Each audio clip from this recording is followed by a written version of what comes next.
सफेद हंस। दुर्गादास एक धनी किसान था, परंतु बड़ा आलसी था।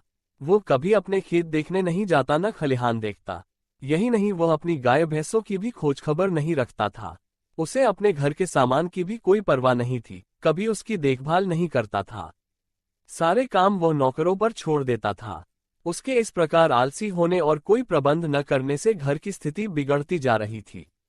खेती में उसको हानि होने लगी। गायों के दूध घी से भी उसे कोई लाभ होना बंद हो गया था। एक दिन दुर्गादास का एक मित्र उसके घर आया। उसे दुर्गादास के घर का हाल देखकर आश्चर्य हुआ। वो समझ गया कि यदि वो दुर्गादास को समझाता भी है तो वो इतना आलसी है कि अपना स्वभाव नहीं बदलेगा। फिर भी उसने अपने मित्र की भलाई सोची और कहा, मित्र, तुम्हें संकट में देखकर मुझे बड़ा दुख हो रहा है।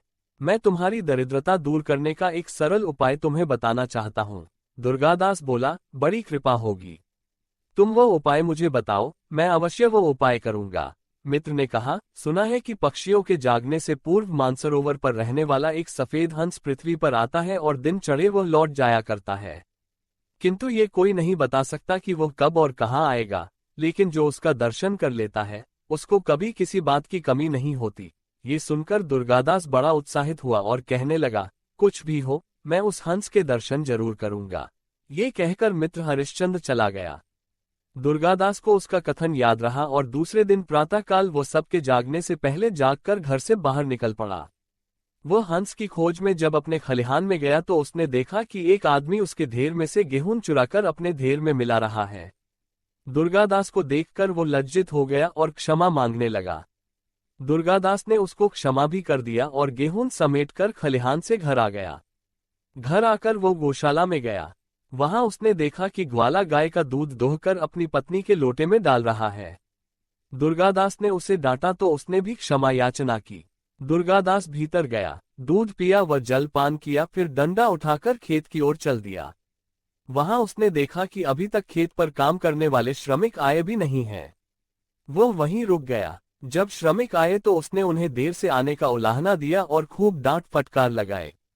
इस प्रकार प्रतिदिन वो कहीं न कहीं जाता रहता और देखता था कि जहां वो जाता है वहीं उसको हानि पहुंचाई जा रही है। उसके इस प्रकार नियमित रूप से जाने से सारी चोरियां बंद हो गईं और उसकी हानि भी रुक गई। सफेद हंस की खोज में दुर्गादास प्रतिदिन उठकर घूमने जाने लगा। नौकर चाकरों में भय व्याप्त हो गया कि न जाने कब स्वामी आकर उनकी चोरी पकड़ ले। इसलिए उन्होंने चोरी और आलस छोड़ दिया, सब ठीक तरह से काम करने लगे। उसके यहाँ चोरी होना तो बंद हुआ ही, साथ ही वो निरोगी भी हो गया था। प्रातःकाल उठकर घूमने जाने से उसका स्वास्थ्य भी ठीक हो गया। अब उसको सब खेतों से यथोचित अन्न, गायों से यथोचित दूध आदि सब कुछ ठीक ठीक मिलने लगा था। उसके मित्र हरिश्चंद्र को उसकी चिंता लगी थी, इसलिए एक दिन वह फिर उसका समाचार जानने उसके घर आया। दुर्गादास उसको देखकर प्रसन्न हो गया और कहने लगा, मित्र, सफेद हंस तो मुझे अब तक नहीं दिखा। जिस दिन तुम मुझे बता गए थे उसके दूसरे दिन से ही मैंने उसकी खोज आरंभ कर दी और उसकी खोज में लगने से मेरा सारा घर और कामधंधा व्यवस्थित हो गया। मुझे जो हानि हो रही थी वह भी रुक गई तथा लाभ होने लगा है। हरिश्चंद्र को हंसी आ गई। बोला, परिश्रम करना ही वो सफेद हंस है। परिश्रम के पंख सदा उजले होते हैं। जो स्वयं परिश्रम न करके अपना काम नौकरों पर छोड़ देता है वह हानि उठाता है। मैं तुम्हारी स्थिति जानता था और यह भी जानता था कि यदि तुम्हें आलस छोड़ने का परामर्श देता तो तुम उसे स्वीकार नहीं करते और आलसी ही बने रहते। किंतु मैंने तुम्हें एक लालच दे दिया और तुम उसके अनुसार काम करने लगे तो तुम्हारा सब कुछ व्यवस्थित हो गया। परिश्रम करना ही मनुष्य जीवन का लक्ष्य होना चाहिए। दूसरों पर निर्भर रहकर हानि होती है, लाभ नहीं। कहानी समाप्त हुई। यह कहानी अब यहीं समाप्त होती है। इस कहानी को हिंदी के प्रसिद्ध लेखक प्रेमचंद ने लगभग 100 वर्ष पहले लिखा था। हमें यह जानने की उत्सुकता है कि यह कहानी आपको कैसी लगी। यदि कहानी का विषय या इसे प्रस्तुत करने का ढंग आपको अच्छा न लगा हो, तब भी हमें अवश्य बताइए। साथ ही यह भी बताइए कि आपको किस प्रकार की कहानियां अच्छी लगती हैं। हम आपकी पसंद की कहानियों को यहाँ लाने का प्रयास अवश्य करेंगे। अच्छी कहानी को अपने मित्रों को बताने का अपना ही आनंद होता है। कभी कभी ऐसा भी होता है कि कोई मनचाही वीडियो देखने के 1-2 दिन बाद हम उसे पुनः देखना चाहते हैं, लेकिन वह आसानी से ढूंढे नहीं मिलता।